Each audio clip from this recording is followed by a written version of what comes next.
欧洲东突厥斯坦联盟主席阿斯卡尔与集中营幸存者在德国议会进行了游说活动。阿斯卡尔在接受德国媒体采访时表示，将与东突厥斯坦集中营幸存者欧迈尔·白克利、凯利比诺尔、古里巴哈尔一起与各政党议员、外交部官员进行会面。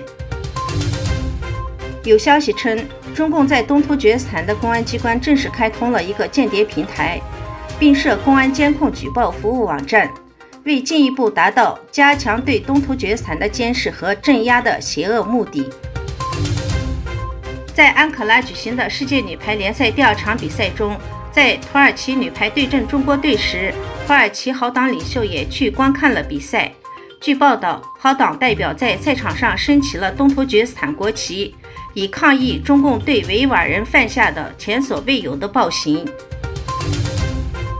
德国联邦医院投票批准了一项1000亿欧元的特别基金，以加强德国的军事力量。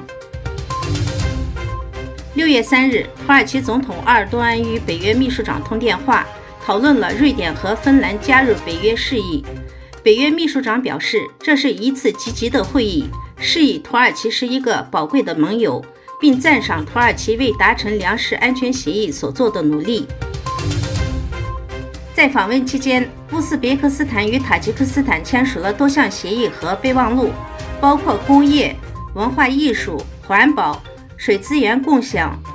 丝绸生产合作等，并签署了加强两国之间的友谊和团结友好的协议。